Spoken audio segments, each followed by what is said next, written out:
Hi friends, கல்யாண சாம்பார் எப்படி வைக்கணும்னு பார்ப்போம். இங்கே பாருங்கள், நான் ஒரு டம்ளர் துவரம்பயிறு போட்டு ஒரு பிடி அளவுக்கு பச்சை பயிர் போட்டுறேன். அதை கழுவிட்டு நல்லா அலசிட்டு வேறு தண்ணி நல்ல தண்ணி வச்சு அது கூட கொஞ்சம் பெருங்காயம் கட்டி போட்டுங்க.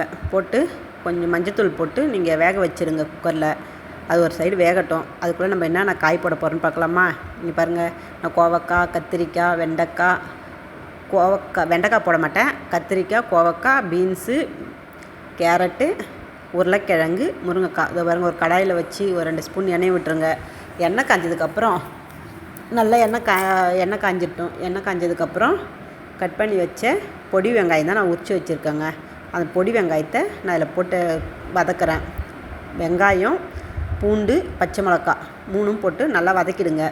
வெங்காயம் வதங்கினதுக்கப்புறம் கட் பண்ணி வச்சு தக்காளி பழத்தை போடுங்க. அது கூடயே காயெல்லாம் போட்டுடலாம். ஏன்னா தக்காளி பழம்லாம் நல்லா மசியணுன்றது அவசியம் இல்லை.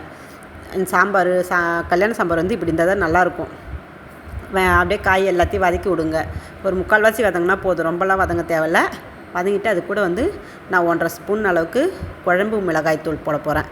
இப்போ காரத்துக்கு ஏற்ற மாரி குழம்பு மிளகாய் நீங்கள் எவ்வளோ சாம்பார் வைக்கணும் அதுக்கு தகுந்த மாரி போட்டுங்க. குழம்பு தூள், சாம்பார் பொடி 2 ஸ்பூன், தேவையான அளவு உப்பு போட்டு தேவையான அளவு தண்ணி வச்சுக்கோங்க. உங்களுக்கு எவ்வளோ தண்ணி சாம்பார் தேவையோ அந்த அளவுக்கு வச்சுக்கோங்க. பயிர் போட்டுக்கிற அளவுக்கு வச்சுக்கோங்க. நான் அதை பாருங்கள், எனக்கு தேவையான அளவு நான் வச்சுட்டேன். நல்லா கொச்ச பிறகு காய் வெந்ததுக்கப்புறம் கொஞ்சம் வெல்லம், மாங்காய், கரைச்சி வச்ச புளி ஊற்றிட்டேன். நான் அதில் அதை ஊற்றி ஒரு 2 கொதி விட்டுருங்க. மாங்காய் வேகட்டும். ஒரு 5 நிமிஷம் வெந்தாலே மாங்காய் வெந்துடும். மாங்காய் பாருங்கள் வெந்துடுது. இப்போ காயெல்லாம் இப்போ நான் மசிச்சு வச்ச பருப்பு எடுத்து நான் அதில் ஊற்றிடுறேன். பருப்பு தண்ணியை ஊற்றுனதுக்கப்புறம் ஒரு 2 நிமிஷம் கொதிக்கட்டும் சாம்பார். ஏன்னா அந்த காய் பருப்பு எல்லாமே வந்து ஒன்றா சேர்ந்து மிக்ஸ் ஆகி அப்போ தான் நல்லாயிருக்கும். அப்படியே ஊற்றின உடனே நிறுத்தக்கூடாது. இங்கே பாருங்கள், நான் ஊற்றி கொஞ்சம் லைட்டாக கொதி வந்தாலே போதும். ரொம்ப நேரம் கொதிக்க தேவையில்லை. ஏன்னா ஆல்ரெடி நம்ம காயெல்லாம் வேக வச்சுட்டோம். அதனால் ரொம்ப நேரம் கொதிக்க தேவையில்ல. கொச்சா பயிர் வந்து ஒரு மாதிரி ஆகிடும் நம்மளுக்கு சாம்பாரில். இந்த அளவுக்கு வச்சா போதும். ஒரு 3 நிமிஷம் 2 நிமிஷம் கொதிச்சா போதும். அப்படியே ஒரு வேறு பவுலில் வேறு குண்டானில் மாற்றிடுங்க. மாற்றிட்டு ஒரு தாளிப்பு போட்டுடலாமா.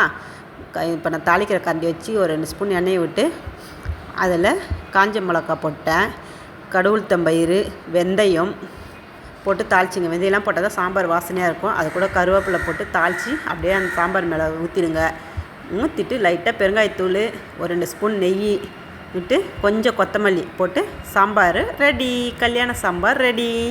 அப்படியே மூடி வச்சு நம்ம சாப்பிட்றப்ப திறந்தீங்கன்னா செம்ம வாசனை அடிங்க. சாப்பிட்லாமா?